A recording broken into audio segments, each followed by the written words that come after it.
Good evening, everybody. Welcome to this session.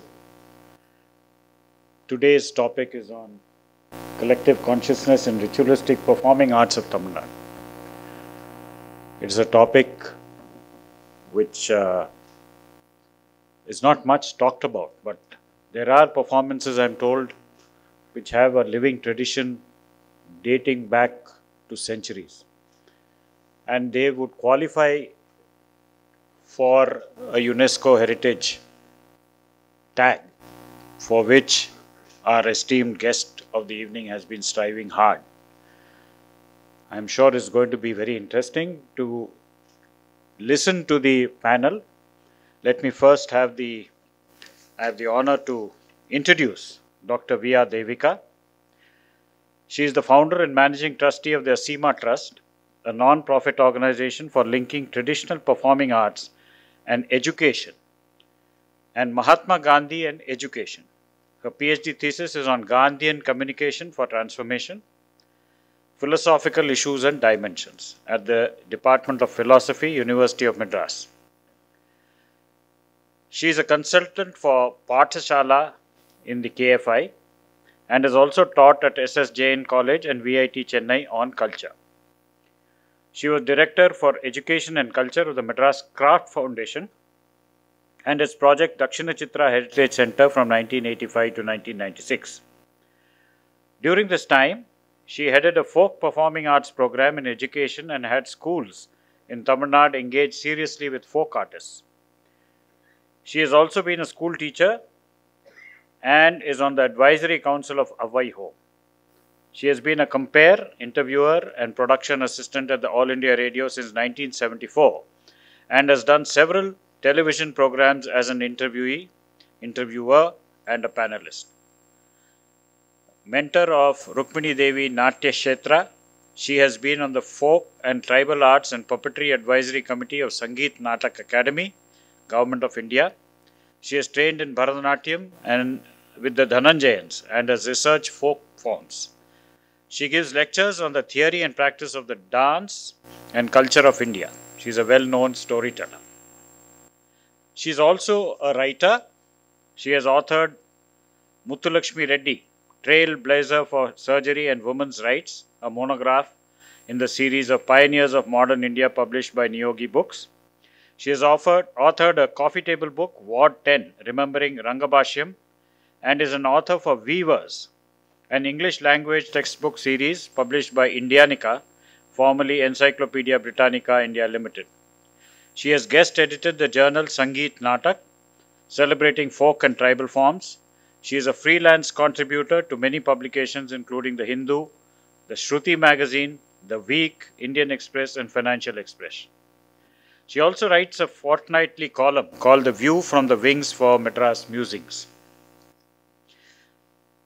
Among the awards that she has, Dr. Devika has received is the Kala Seva Bharati Award from the Bharat Kalachar for her contributions to arts and education, the Jnana Samudra Award for Samudra magazine, Satya Vimarshaka Sundaram from Natyanjali, British Council's Charles Wallace Award for Arts in Education in UK, the Goethe Institute's Cultural Multiplicator Fellowship to Germany, a certificate of honorary citizenship from the Governor of Maryland during her participation in the US State Department's International Visitor Leadership Program, Women's Day honors from Women's India Association, Brew Magazine and JC's, a Lifetime Achievement Award from the Amir Khusro Music Academy, Best Lecture Demonstration Award from Sri Krishnagana Sabha and Vocational Excellence Award from Rotary Clubs, and the Rajyotsava Award from Kannada Sanghas of Chennai.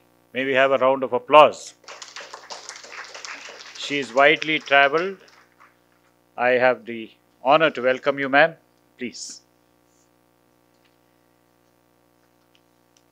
The other distinguished panelist we have today is Sri Anwar, who started his career as a freelance journalist and photographer working with Aside, a Chennai-based fortnightly.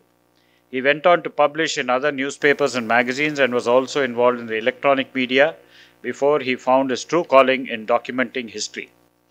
As an independent researcher, he has been focusing on South Indian history in particular the much misunderstood Muslim history. Sri Anwar started his career as a freelance journalist and photographer. He went on to publish in other newspapers and magazines and was also involved in the electronic media before he became an independent researcher. He has been focusing on South Indian history in particularly. I have also one more connection with Mr. Anwar. We were part of a project which documented the gazetteer of Madras. We don't call it Chennai, we called it Madras. And we were both contributors to the gazetteer. So I have one more association with him. It's a pleasure to welcome you, Sri Anwar. Please come and join us.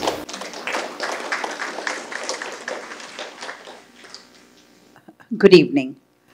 Since the audience consists of a lot of youngsters, I'll put on my teacher self. I know you must be all kind of worried when I say teacher self, but don't. I'm a teacher who tells stories. Okay, so what class are you studying in? 9th grade. Wonderful. Okay, so I suppose you have visited Mamallapuram. And do you know what this is? Anyone? Yeah? Shiva. Okay, that's one answer. Anyone here? No. Have you visited Mamallapuram? How many of you have done? Have you gone to Mamallapuram? Why do you think it is called Mamallapuram? Yeah. It is named after the king and the name became shortened as time went by because of colonization. Oh, okay. Yeah. So Mamalla means the great wrestler. The king was titled the great wrestler. And so it got the name Mamalla. What do you know what it was called before by the locals? Yeah. Mahabalipuram. It was called Mahabalipuram. And I'll keep, please, next one. I know I have to be short. I can keep on talking for the, you know what this is? Yeah? What is this called? Yes. Arjuna's penance. Wonderful. Just look at the sheer beauty of that, sculpture. How did they make scaffolding and how did they work on such beauty where everybody is flying, And next one, please. Anyone seen this? Can you guess what it is? Mahabharata. Okay, in the Mahabharata, it may come. Not many. Okay, it is Mahishasura Mardini. But this sculpture is a tiny one on a panel in a place which was excavated much, much later near the tiger cave. But Mahishasura Mardini finds expression in many places, not only in Mamallapuram, but in many other places in India, in South India particularly. Why is it so? Why is Mahishasura Mardini so celebrated is one question. Okay, there is another cave there. If you go and sit in front of that Mahishasura Mardini and just gaze, on the other side is Vishnu lying like that. And this side is Mahishasura Mardini. Just go sit there and gaze at that sculpture. You will get so many stories. Next, please. And we continuously are surprised by things that are underground around Mamallapuram. Some 20 years ago, a supervisor was trying to clear the land near the shore temple and he found some steps. And then he finds all this below there. And there was a tiny little well that had sweet water just next to the sea. Next, please. And they began working from top downwards. In most places, during this period, the temples were either carved out of a granite hill to make caves. And they were also built from the top down. You know, they designed the temple in such a way that they came down from the top. You see these examples out there. Why am I telling all this when we are talking about collective consciousness in performing art, traditional performing arts? Is a big question, isn't it? Next. And do you know this? Anyone has seen this?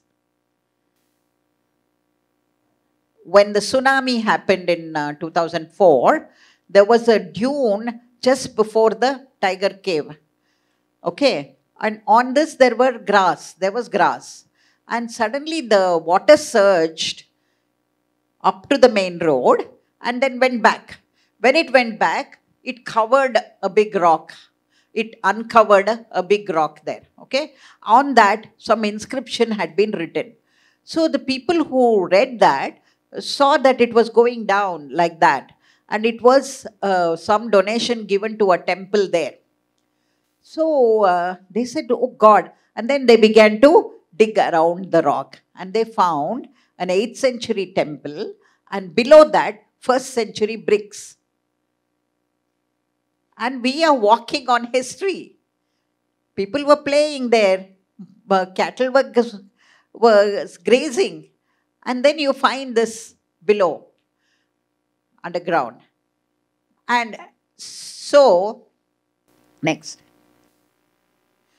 It's a video. Can you play it?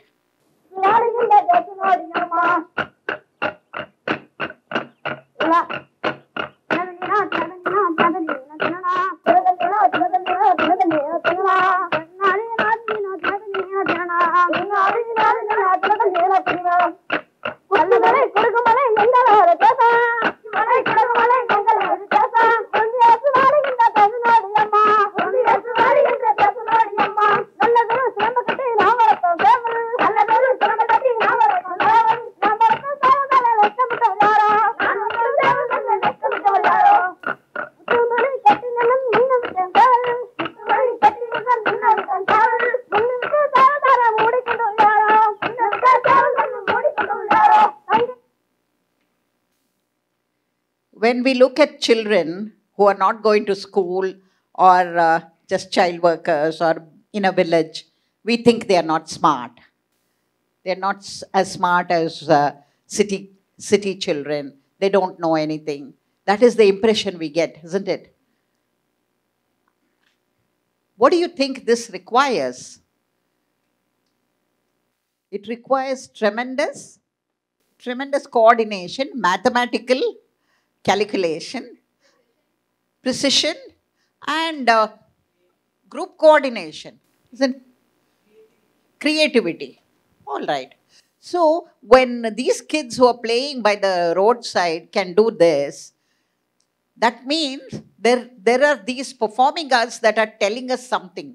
You know, the story is in the Natya Shastra, there's a story that says that Brahma created the universe and he had given clothing, food and shelter, etc., etc. And the learning was given to the Brahmins. And so the learned Brahmins, some of them, went to Brahma and said, can you create something that will bring down the essence of all this to the common people, the workers and others? So Panchama Veda was created. The Panchama Veda means 64 arts. So among the arts are the sculptures, the performing arts, the stories, the writing, the dances, music, etc. 64 arts were created so that people will remember those stories. So the first slide that I had shown you of the Trivikrama, that is when Mahabali is sent to Patala by Vishnu, who was Vamana, who was one of the avatars of Vishnu. He comes and seeks 3 steps of land, and the very generous king Mahabali says, yes, take 3 steps. And 1 step he covers the entire earth, the other step he covers the entire sky, and then he says, where should I keep my third step? And so Mahabali says, put it on my head. Why do you think Mahabalipuram was called Mahabalipuram then? The people called it Mahabalipuram because of this cave. But the government later said, we can't call it Mahabalipuram. We have to call it Mahamallapuram because it was the title of Pallava king Rajasimham. So it became Mahamallapuram. Then you have Arjuna's penance. Then you have the 5 Rathas. Why did they call it Arjuna's penance? If you go and see there by the 5 Rathas and near Arjuna's penance, there's a board from ASI, Archaeological Survey of India. And it tells you that this has nothing to do with the Mahabharata. It is a simple name given by the villagers. Why would the villagers call something from the characters of Mahabharata if it had nothing to do with it? Why would the people think of that as Arjuna's penance? Why would they call it Pancha Pandava Rathas? Why would they call that? Because there is a huge connection there. Next, please. See, the Tamil country has 3 different cultural entities, okay? They are distinct in art, architecture, lifestyles, language, dialects, yet have an uncanny unity. The 3 regions are Tondai Mandalam in the northern areas of Tamilnadu with Kanchipuram as the center. Cholamandalam in the region where the Cholas gained political prominence in the areas of Tanjavur and Madurai. Kongunadu is the region around the hilly region around Coimbatore and Erode, that side. Okay. These divisions are apart from the 5 Thinais talked about in Sangam literature, which are Kurunji, Mullai, Marudam and Neidal. Now, we in Mahamallapuram, we are in that Tondai Mandalam area. Okay. Next, please. It's a video.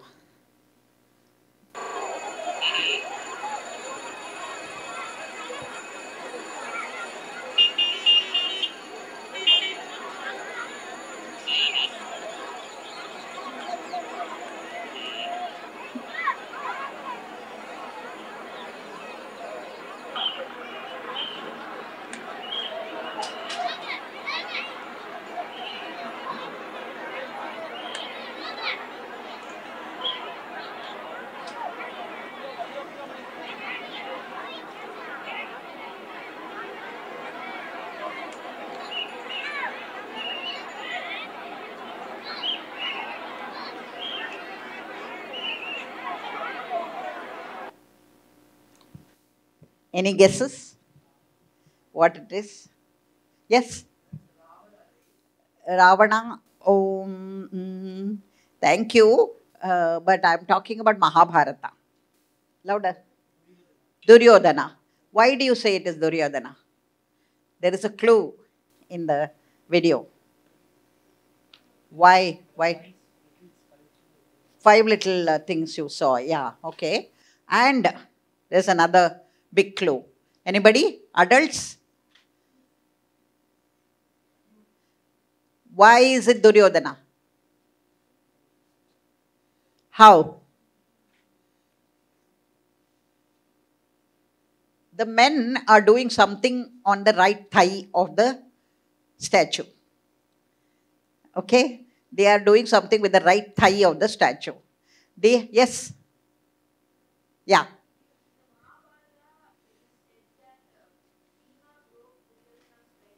Absolutely. You're absolutely right. So, it is the right thigh. I can't go into the storytelling, why that happened, why his life was in his thigh. That's a long story. If you give me till tomorrow, I think I can keep on telling stories of the, okay, one by one. But I'm very interested in connecting the village people to the sculptures and the holistic thing. That is why I'm telling this. Okay, so they are doing something with the right thigh. They have actually made a little big hole in the right thigh and they have kept a pot of red water in it. You know, that is, they have put red turmeric and they have created a pot and kept in that thigh. Now what happens is, a village around Mamalapuram and around Kanchipuram, there are about 300 villages that are practicing this for the last thousands of years, because there is a 7th century copper plate called the Kuram copper plates, which give a data that a king had granted a grant to a village to continue the Bharata festival in that village.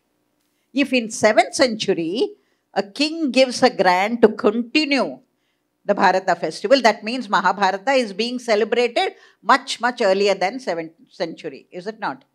So Mahabharata is continuing here in South India.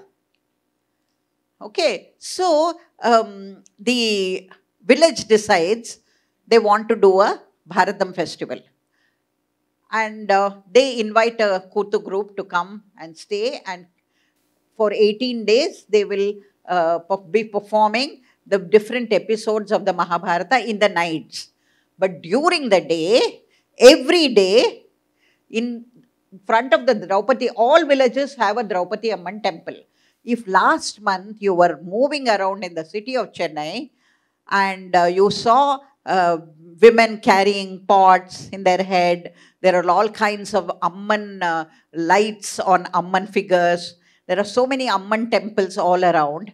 And there's fire walking happening also in Chennai, because as a way of propitiating. Even in Chennai, there were many of this happening earlier. Even now it happens, but they need space. Now, so every night, full night, they perform one episode of the Mahabharata. During the day, the whole village has rituals connected with the Mahabharata. In the morning, there is Draupadi Amman temple, there is a Kada Kalakshepam that happens, the storytelling. A man comes and tells the story of the Mahabharata. And contemporizing it, commenting on, and then they will do rituals, many rituals connected with the Mahabharata. 5 people of the village become the people who supported Kauravas and in the war. So they seek pardon. They seek pardon and they keep austerities, and those kind of things happen. Now, first thing they do is go to the Draupadi Amman temple and say, Amma, we are doing this because we are ashamed of the humiliation that was meted out to you, and we are performing this. Kelai Draupadi, they begin and say, Amma, we are saying sorry to you. That is why we are doing this Mahabharata festival. Next, please. Now,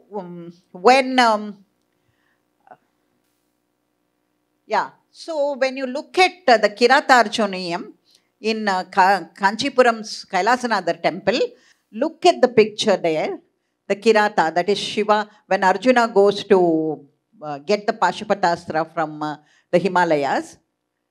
Look at the costuming, look at the headgear, look at the way they are. And the next picture. This is contemporary, today.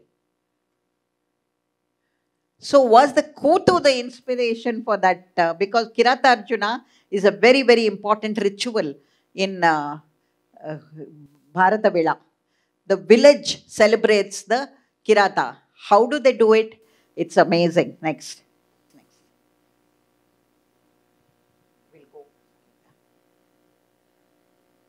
These are all the costuming. Next. We'll go to Arjuna's penance and come back.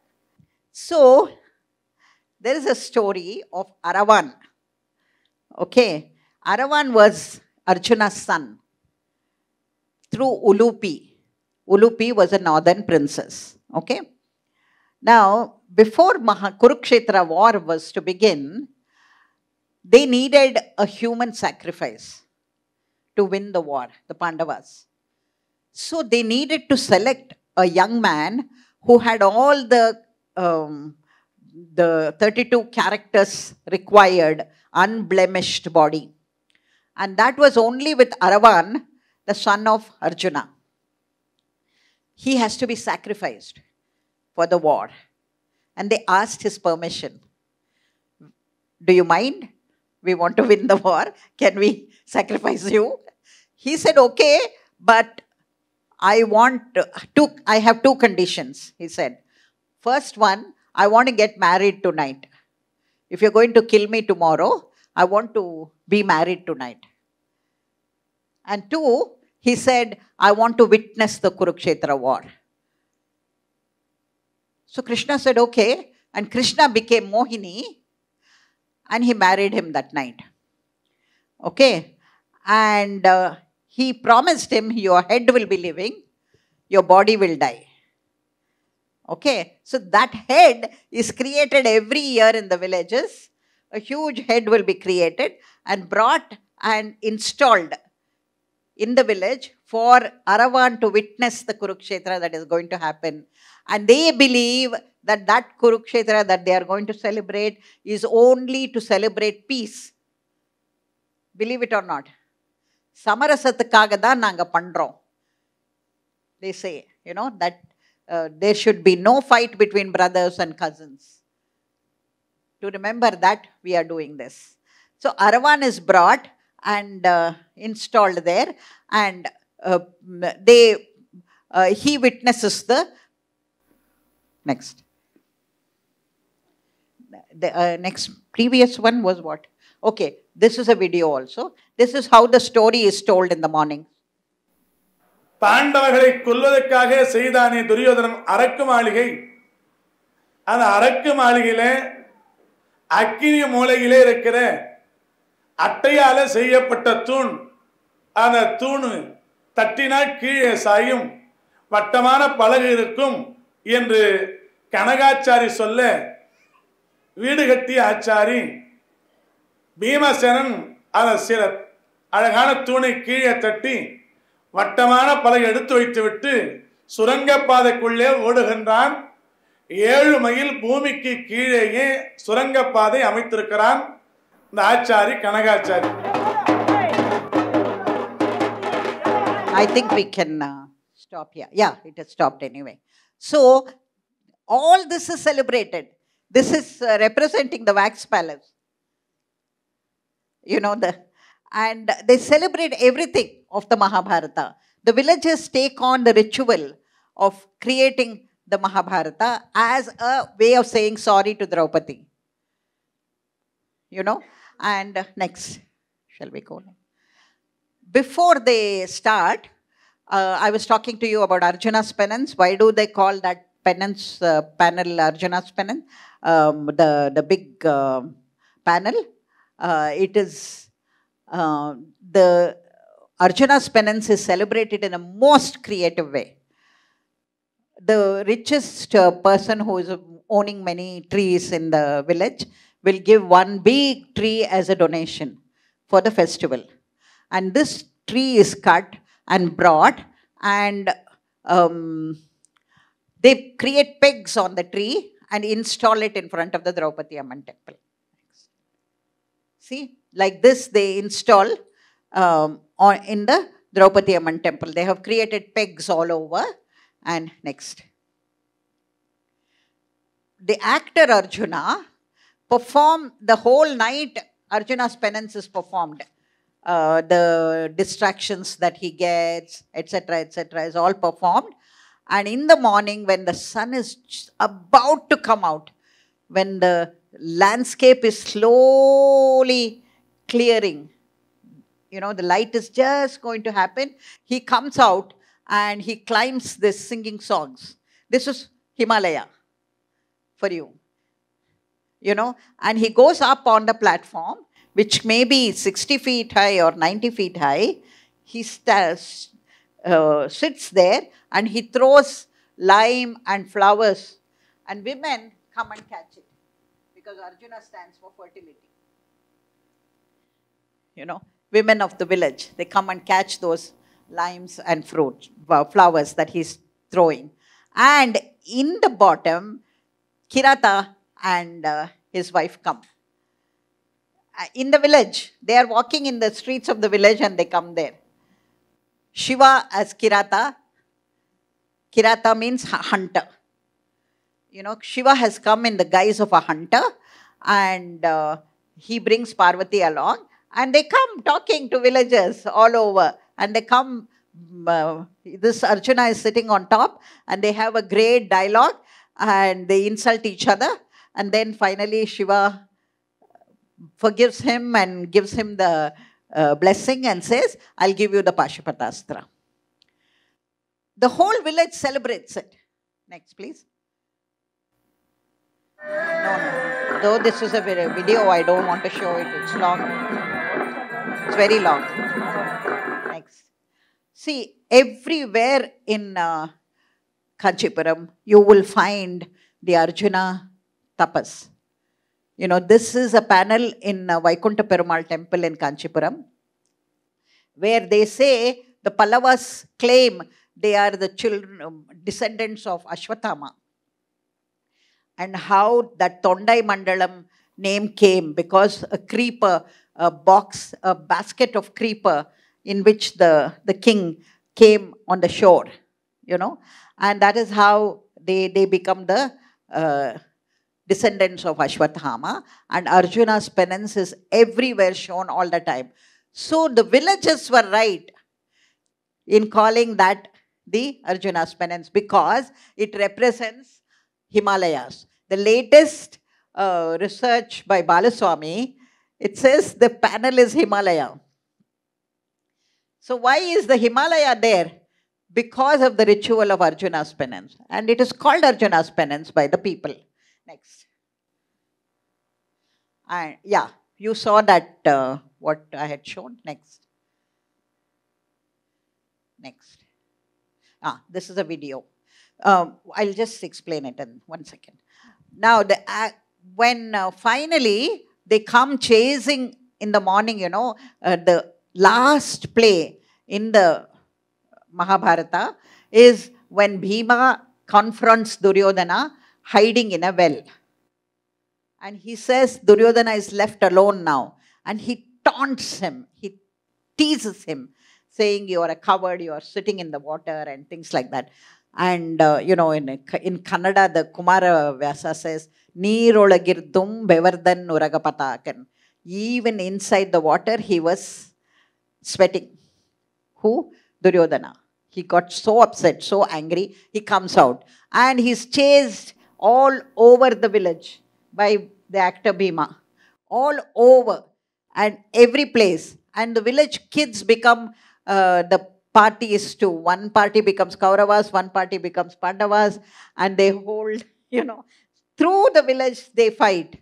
And they come to this place, and the actor Bhima strikes on the pot in the thigh of the statue. And the actor Duryodhana feigns death. And this body is brought to show to Draupadi.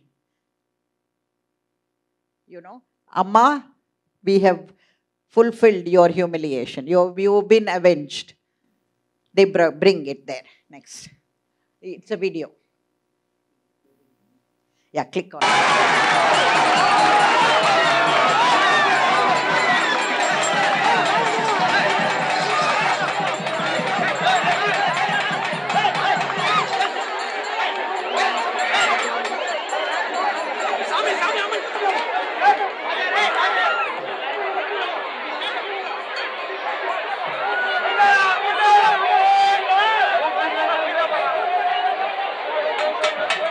Icon of Draupadi is brought in a chariot.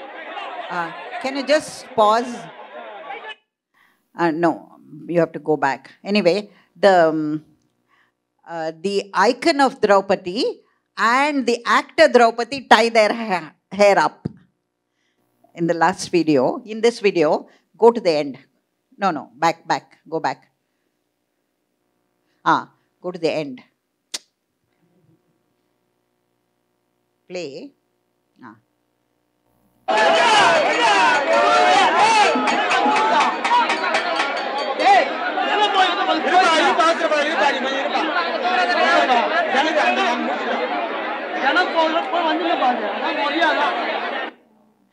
Can you believe it?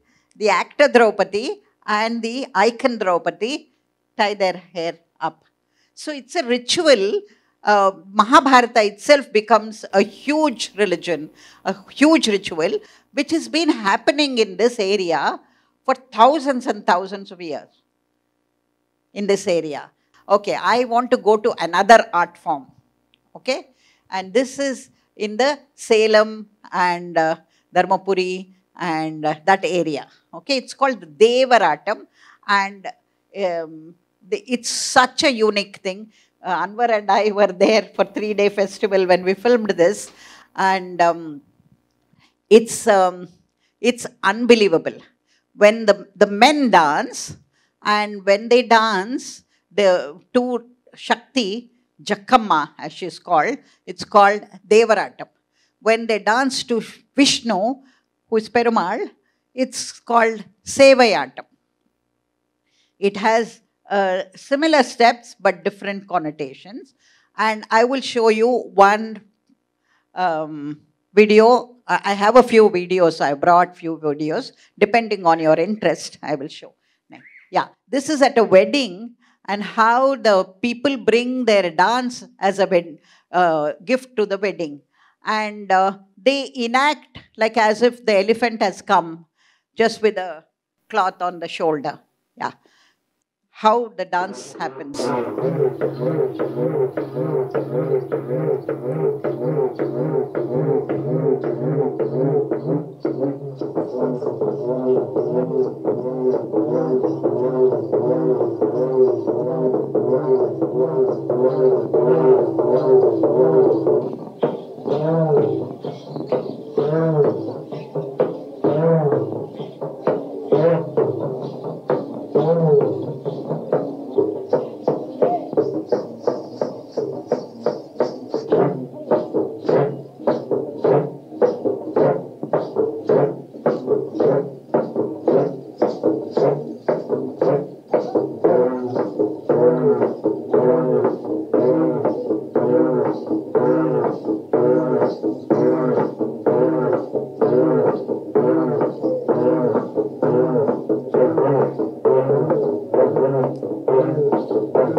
Pause there. Stop. Stop. So, this art form was in the danger of extinction in the 80s.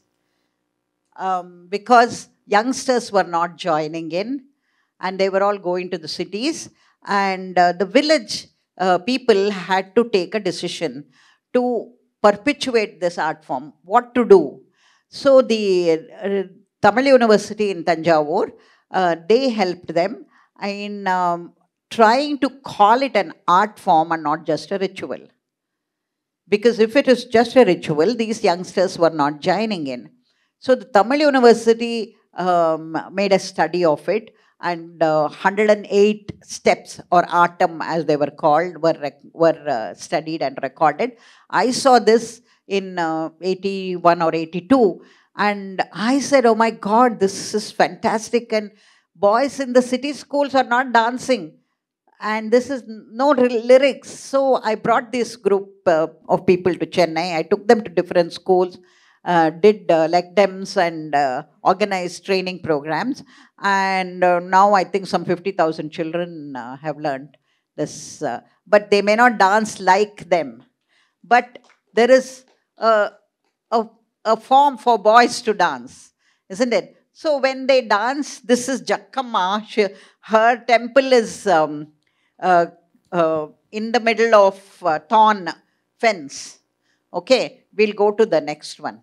When they dance to Perumal or Vishnu, it's a very, very funny one. I mean, you can't say funny because they believe in it. And it's their faith and their belief. But we go there and we see that. This god is called Senraya Perumal. Chennaraya Perumal. Senraya Perumal, they call him. And he has a small, tiny temple on a small hillock near Gandhigramam, near Dindagal. And this Kottaipatti, as it is called, once in 2 years, for 3 nights, this god is allowed any kind of dance. He is locked up because he's such a naughty fellow, you know. He needs to be controlled, the god. And so people have little sticks in their hand because he's such a naughty guy. And he is allowed full dance. So people bring their dance as a gift to him. And there's dancing happening all over the place. And this god's procession is with a little palanquin made of flowers. And you see 8 people carrying it, but they are dancing in a very unique manner. He has no route, proper no route. They can go backwards, forwards, sideways, everywhere. And wherever there is good dancing happening, the god goes there. So people bring group dances from various villages, come here, congregate, and they are dancing everywhere. And this god was very fond of one film song. Okay. And they had an old gramophone record, which was hand wound, and one big record, LP record. And it was Shivaji Ganeshan's Raja Part Rangadurai song, Jinga Jika Jika Jika. Whenever he hears that song being played, the palanquin goes up and down, you know, and it's such a lovely feel when everybody is dancing. It's a dancing festival. And people also came in punk dress and everything, and they were dancing there. It's a religious ritual. Can you believe it? Once in 2 years it happens in Kottaipatti Gramam.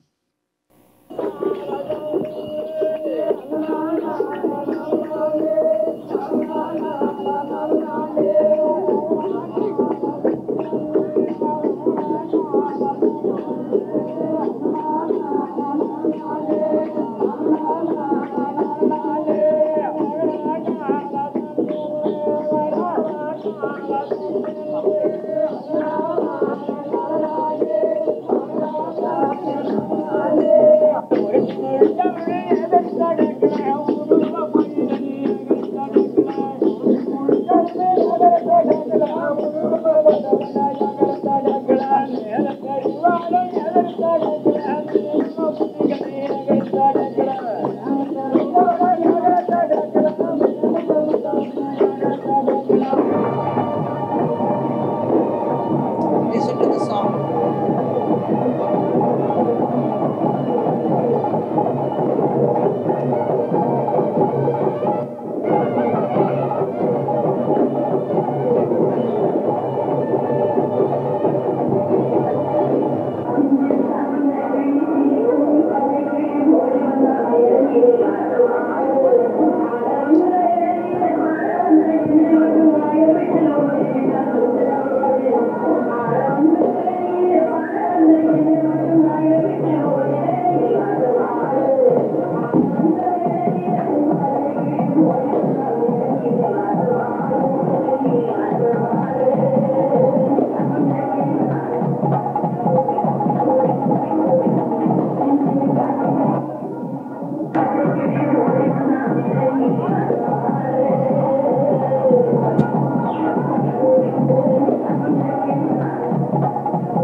This is early morning after all nights dancing.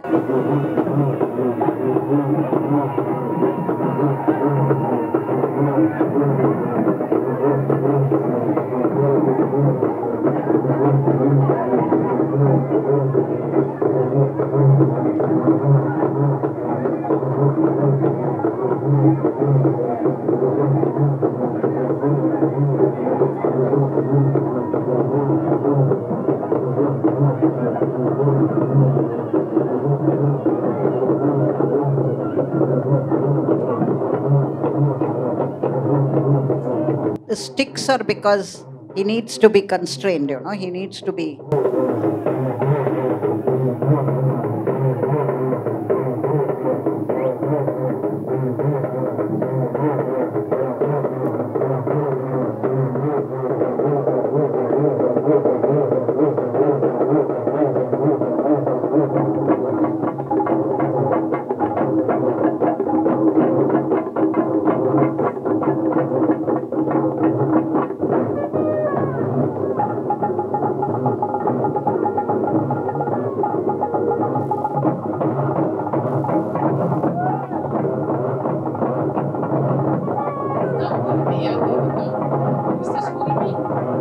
Devadundubi Urumi. Yeah.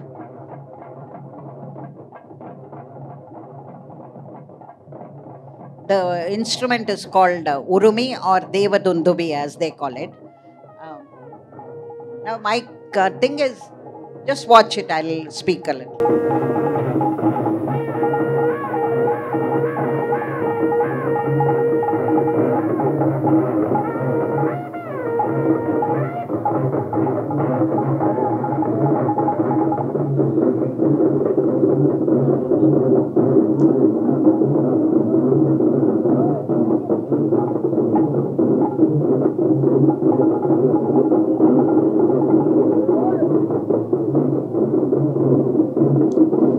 Now, everybody says folk arts are very easy, they're very spontaneous.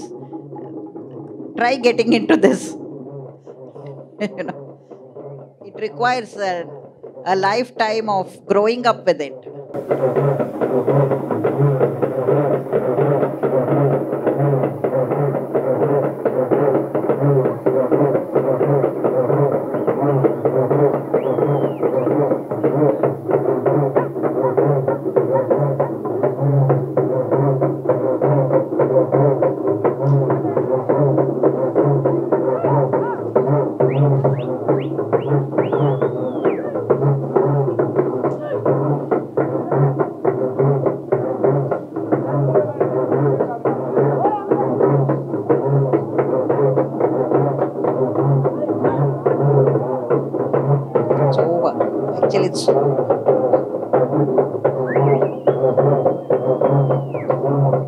Okay, let's not play. We all believe that folk arts are very spontaneous. It's very simple. It's anybody can do it. It doesn't require the rigor of the classical arts and things like that, isn't it? But actually, folk arts, as we see this, there are two different kinds I showed you. The Kote is performed by a group of people who are mostly Vanniyars, but they can come from other castes also. And there are now Dalits also performing, and girls also performing this Kote. Whereas Devarattam and this Sevayatam are not professional dancers. They are not professional groups. It's a ritual that they do every year. These may be some peons in some office. They may be drivers. They may be working in clerks in some office. Whatever, teachers. They may be shopkeepers. But they go back home as a thing to pay respects to this. Now, this was going away for some time. And so the village had to make a decision. This is for the Kambala Nayakars. The caste is Kambala Nayakas. They have 9 different divisions within themselves. And they are called Raja Kambala and other Kambalas. But this is spanning northern Karnataka, southern Andhra, up to Salem and Dharmapuri, that area, all over. And they perform regularly. They have a very unique way of building their huts. It's a circular village. The Perumal's temple is in the middle, and they build their huts around. And guardian is Shakti. She is the village guardian. She is outside the village. And she is the one who guards the village against any So it's unique ways of performing, and now lots and lots of youngsters are coming back into the performance, and they are very proud of their heritage. And we think that Kotha is dying, we think all these are dying, but they're actually increasing. The number of groups are increasing, the number of people coming in are increasing, and it is an incredibly difficult thing to do. It's not easy to be performing all night a whole Mahabharata, and in that Mahabharata, in one episode, how much can you bring out? And what long, very high literary dialogues broken immediately by a Katyakaran who will create something contemporary and say something and break the pathos, or when there is too much of humor, he will make it serious. Once I was watching a Ramayana Kotha. It was 2 a.m. Okay, and half were going sleeping and then sitting up, and that is the privilege people have. They know what are the interesting pieces, their interesting parts, and they'll get up at that time. So I was going like this, and they were going to the actor. Sambandam, the Purusai Kandappa Sambandam, he said, Amma Elpe, the actor. So they put water over me, and I woke up, and I just, at that time, the Katyakaran, the Rama and Lakshmana are entering, because this play was Indrajit actually. Indrajit was the hero, Ravana's son. And Rama and Lakshmana are minor characters there. So they had entered. The Katyakaran did a full namaskaram to the audience. Rama and Lakshmana were standing behind. So the singer, Vadyar, as they call him, he shouted, why are you doing namaskaram to the audience? God is standing behind you. He shouted at him. He said, இவங்க யாரு?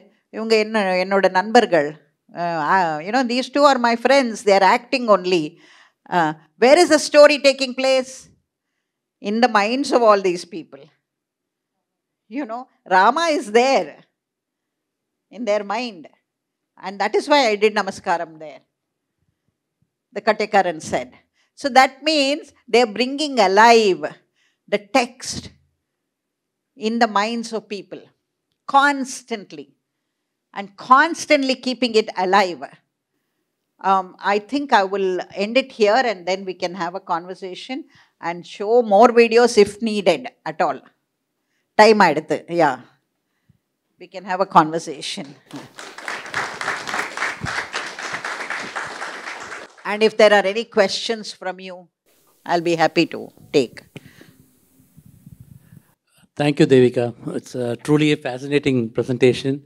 And as she rightly said, there is a lot more. I think the whole night, and it's only scratched the surface. Yeah. Because I've been with her for quite a few of the performances. We've been to Kanchipuram, then Vattalakundu, the Senraya Perumal temple. I've been to all that. So I've listened to that. I've seen the Sami actually asking for that song, Jinjinakan Chinnakili, yeah. Coming repeatedly for that song also. So the beliefs are, and when I tried to take photograph, they said you can't take photograph. I said, why, what's wrong? God vandu romba powerful. Neenga photo edukka koodadhu. Edutha varadu, camera la varadu. And that is people's beliefs, you leave. Yeah, you have to respect that. So faithfully they believe that he is a powerful God. He says, avan romba naughty, avan romba chesta pannuma. Avana namba idu panni vekkanum. And then they say, periya shakti ulla Sami. So it's unbelievable, and it's so touching to see the faith they have. Yeah. So that one we shot in Echur, which is near Tirukulikundram, but 300 villages in the northern districts do it regularly every year. I was in one last week. They have it all year round. No, in certain seasons, when the people are all casual labor, the Kutu people are casual labor in farms and agricultural areas, and they have leisure in April. Chitrai Masam, they say, in leisure because they have finished the harvesting and all that. And after Pongal, so from Pongal they begin. And it goes to the highest in April because this hot months, you can't sleep in the nights, and so they are outside watching all this and doing all these rituals till the rains come. Now July, August, they stop and then continue again. Yes, sir. How do you explain this great attachment to Mahabharata? Down south here, Can you believe it? See, there when are it happened 2,000 miles away in the north. there everything has a southern connotation. Okay, so when you look at, I have another big presentation on Nataraja. Okay, that's another big topic for me. There, Dwarakavana is where above Odisha or in the heavens is where the first Ananda Tandava happened. Okay, the rishis doing. Then there is a second coming, which is in Tillai, Chidambaram. Okay, so it's a very interesting story. Here, Draupadi is born again in Jinji. There is a full story of Villiputtur Bharadam in Tamil, where Draupadi gets born in Jinji, Melacheri. So she is our girl. She is the southern girl, So there is this is unbelievable, isn't it? And this has spread to Vietnam also. Tamils have taken it all over. Even in Indonesia, they perform. In Reunion, they perform. In Mauritius, they perform. This, it's an extraordinary example Yes, of the unity of India. absolutely. Cultural unity of Yeah. India from north to south Absolutely. to west. Something which I think There are always regional variations, which is fantastic. But here they have a lot of different stories. Arjuna and here Draupadi is the main thing. She is the mother goddess. It's a mother goddess worship. And Arjuna has many more wives than in the original Mahabharata. And Aravan becomes very important here.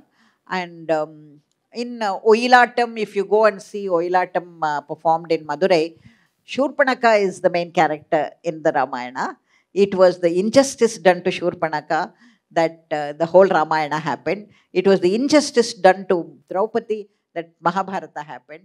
So the woman becomes the main thing in the southern areas. It's the mother goddess remnant. So one other interesting thing, when we have spoken about it, is that though this is about Mahabharata, the Draupadi Amman's one of the guardian deities in Tamilnadu, especially in southern Tamilnadu, which is still prevalent. Like what Devika spoke in Zenji, Melacheri, I think, that is the village, where this. One of the guardian deities is a Muslim, Muttala Rautar. And it's not just, I thought just Tamil Nadu phenomena, but you realize that even in Sri Lanka, the Draupadi Amman Madai is still practiced that way. And Pottu Raja is her left in. Adella periya kade. If I start talking about all that, then we'll have to stay here tonight. It's all amazing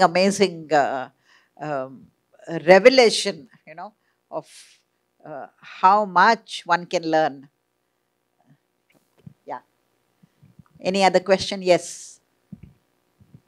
Hello. Okay. Yes. Ma'am, I love the speech, ma'am, and I have a doubt. Yes.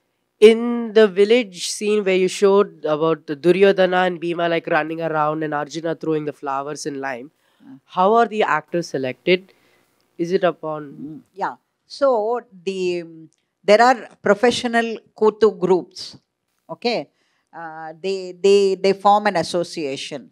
There are young people who many times become tea suppliers and things like that. Okay, and they season after season after season they watch the Kooth happening, and one day they say we want to become an actor. So there is Virata Parva celebrated in the village, and that day Dalits are the hosts. Okay, they bring all the cattle, and those people from the village who want to uh, become actors can don the makeup and come with the cattle. Okay, so the Brihanala as Ardhanari, they will dress up and come. It's so interesting because I was interviewing Purusai Kadapa Tambiran. He said his family had banned him from watching the Kooth. They wanted him to study and do something else. 10-year-old boy would get up in the middle of the night, go and sleep on the platform outside the house, Tinnai, as they call it, and then slowly escape and go to the place where this is happening. And he became a very great artist. Purusai Kannappa Thambiran became a very, very great artist, and he had a big troupe. He would not allow his son to learn.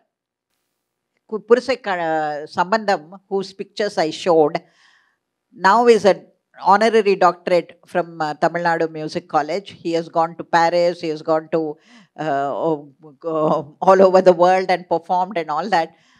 He wanted to act, but his father wouldn't allow him. So he made him a postman in the Madras, in the city of Chennai. He was a postman. Padma Subramaniam saw this and she said, this is very wrong. You have to allow your son. He learnt it by stealth and one day showed his father. And then the father said, okay, you can join. So, and now he is the leader of that group. Like that, youngsters are now forming their own groups. There are many who are, there is an all-girls group, okay? And there is a young girl called Tilagavadi. I'm going to present her on the 30th of December in Krishnagana Sabha. She's the youngest owner of a group, and she's the first female owner of a group. And most of her actors are studying in colleges, you know, in that area, in that Kanchipuram area. But they sit and they read, they look at, they go and consult big people about the stories, and they want to know. It's fantastic. Sorry, Anwar, you are supposed to be. If we could hear you, Yeah. your experiences. One of the things, I mean, you made a very fascinating point right at the beginning, that 7th century grant. And these traditions, we understand, more than 1,000 years old. And it's not just few. So now, who decides what is folk and what is classical? Exactly. Yeah. That is one question that is there in my mind. Besides, these forms, these are not just performed. They don't go on that day. They actually go through kind of a penance and a whole lot of preparations. Keep themselves, eating, staying away from certain food and certain acts and all that. So there is so much, piety and other things involved before the performance actually happens. And this is more than clearly, more than a millennium, So that's one. And another point I want is, you also mentioned that, which is that, in between the Katiyakaran will, tell a joke. And that could be related to a contemporary event. And they'll make a comment on the political situation. Even the Prime Minister, Chief Minister, anyone can be, part of the fun. I was watching a Kooth, sorry. I'll just finish it. Yeah. So the thing is, when I see, forgive me, I see the classical form as what is told today. But does classical form engage in that kind of, day-to-day contemporary thing? Today's classical form, as I see here, is completely cut off from the contemporary thing. So which is actually really classical and which is folk? Well, that's a discussion for another big session. I was that Indrajit, I told you, he did the Namaskaram. And Ravana was getting the reports of the war. Okay, in that he was becoming very sad. He was hearing each one of his chieftains being killed. Okay, the report kept coming, and the actor was brilliant. Munuswamy. Well, he was so brilliant, and his singing was so good, and we were all crying while he was. Katyakaran comes and says, you know, one missile came like this, another missile came like this, and they intersected, and they fell down, and all that. He was telling. This was the first time that Gulf War was shown on television live. Okay, Ravana, in the middle of the serious pathos, is asking him, "Neendam paathiya illa CNN la irundada?" He asked Katyakaran. Munuswamy asked him, "CNN la irundada, neendam paathiya?" You know, can you imagine? Because this guy was telling this missile came like that and that missile came like this. So, constantly bringing the story of the epics and making it contemporary is a speciality of the Kutha people. You know, really. Sorry. Yeah. What? No, it's kind of, see, one art culture, these things continuously is dynamic. Nothing, it's not a static thing, they keep on evolving. So, can we go back to just the original? I don't think so. You know, as in time, you know, it keep progressing. But one point that I have a slight thing is, see that Devarattam is specific to one community, you know, which is the Kambalathu community, as Devika said.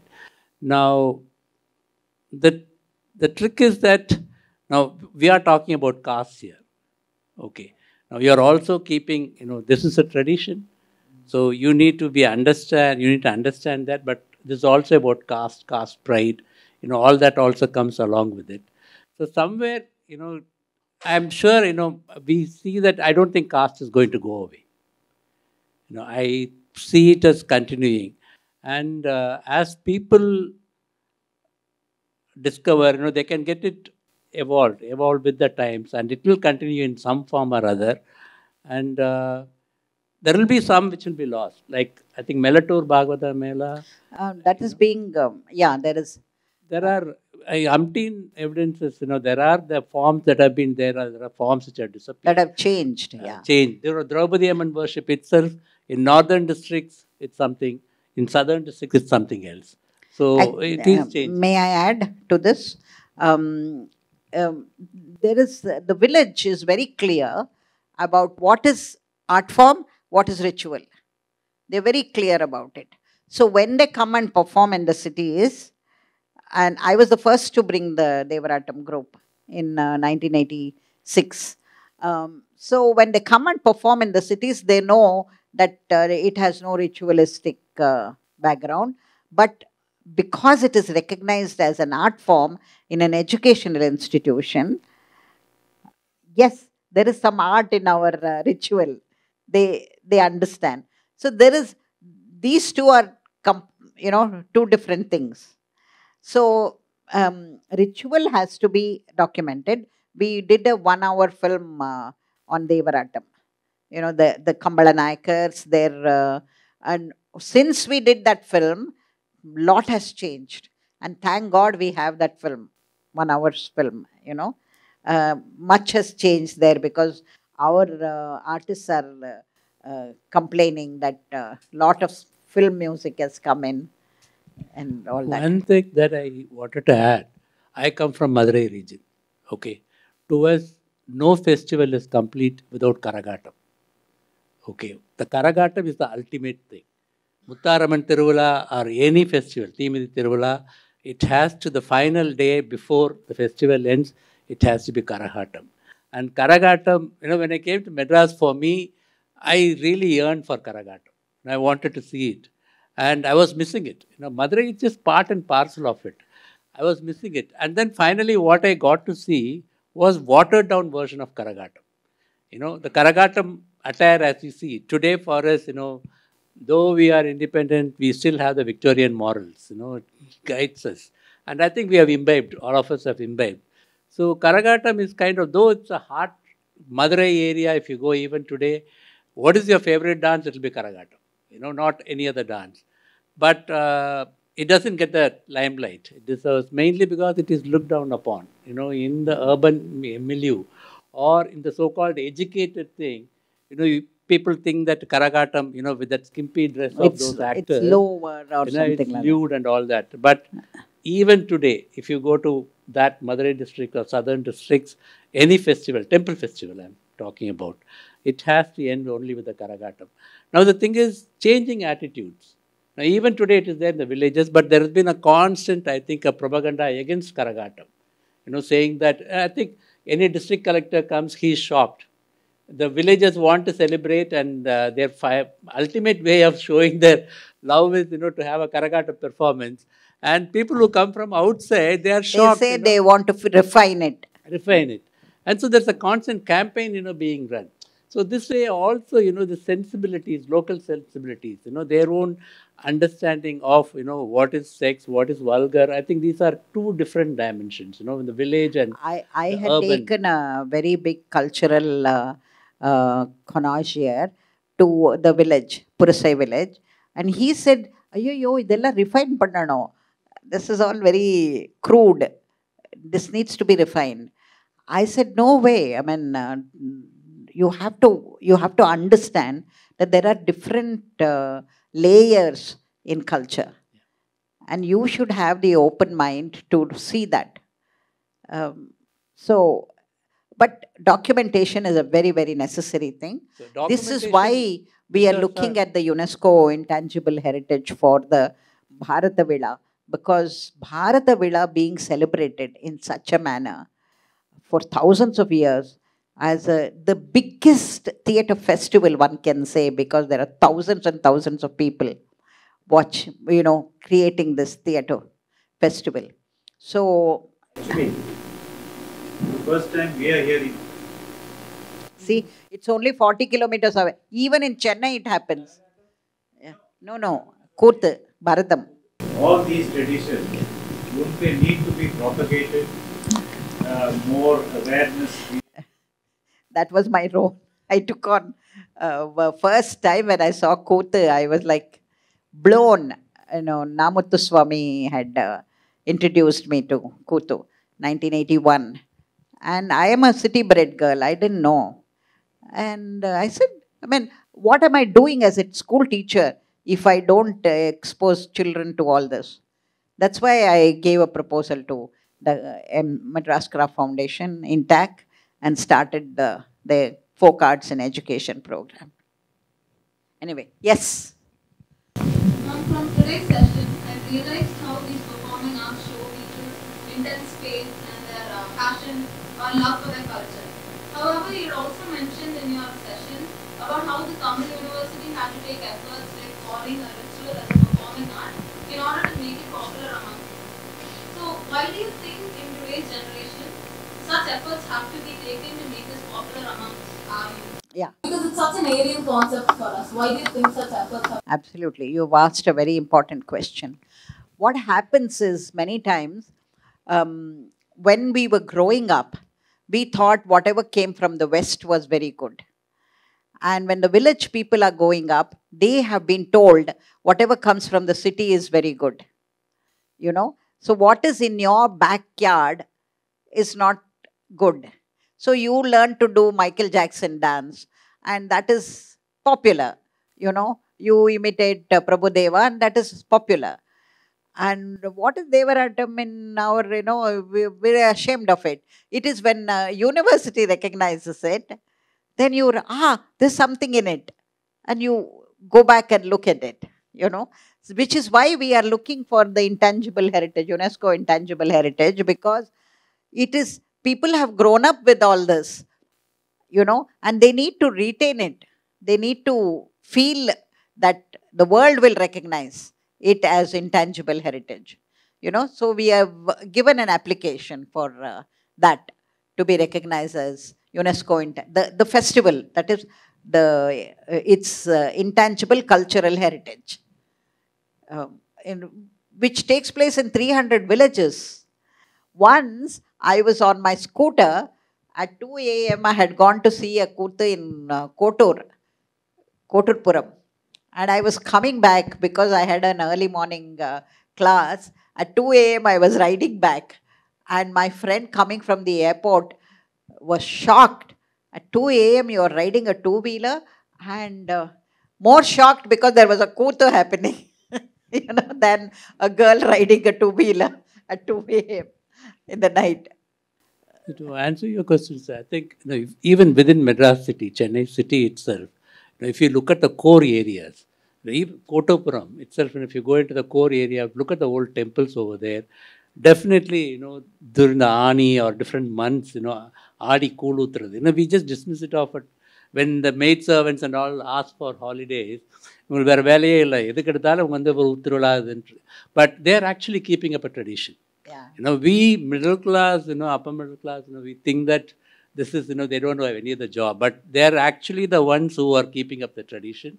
And so these are the things, in Madras city itself, Chennai city, heart of the city, you won't believe. Saukarpet has a Draupadi Amman temple. You won't believe, and it shatters if we are just aware of, I lived in Nungambakam, I thought it was the heart of Madras city. And then one day I step out in the morning, I find Kavadi happening in my street. Okay. And the biggest surprise is I saw Brahmins carrying Kavadi. I was not told that way. I thought that Kavadi is not, the Brahmins don't really indulge. But then you realize Nungambakam is one of the oldest villages in Madras, in Chennai city. And when I inquired the case of, there's a Perumal temple over there. And the families living over there have been doing it for more than 100 years.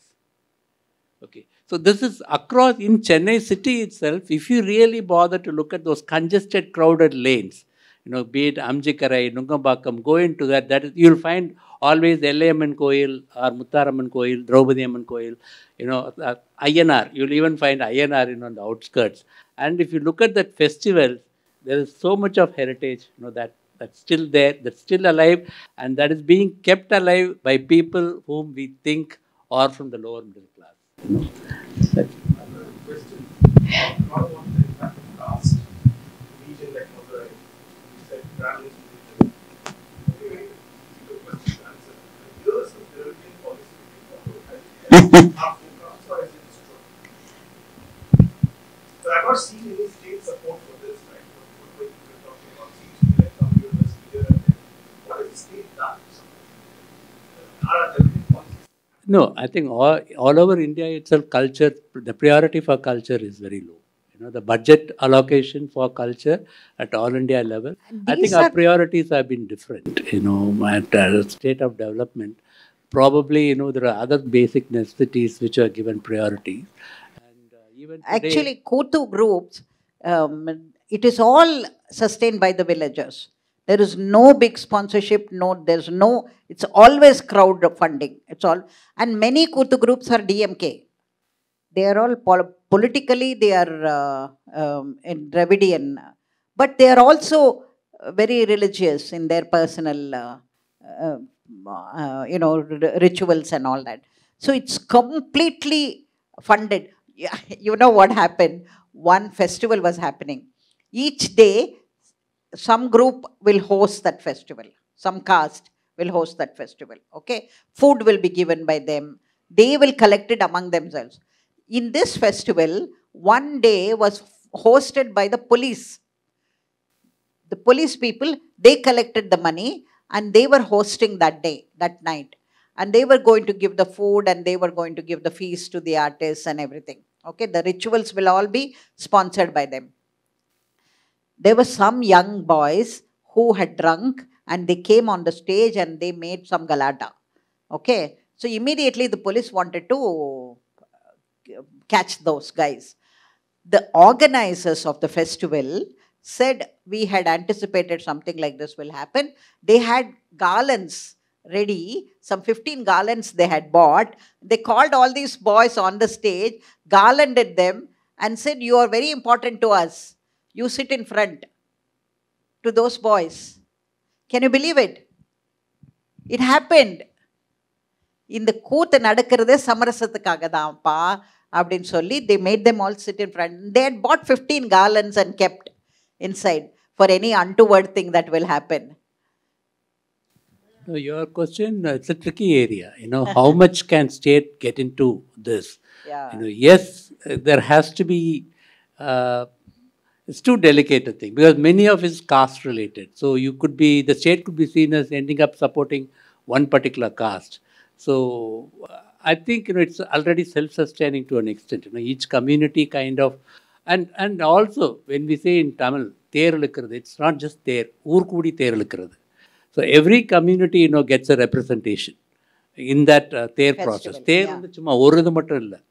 So I think, once I think the economy picks up, you find that, the தேர் திருவிழா start happening. So probably it will come back with a lot more vibrance. That's how I see it as. But some of it needs to be, some of it is dying, and I don't know how it can be revived. And it's a tricky area.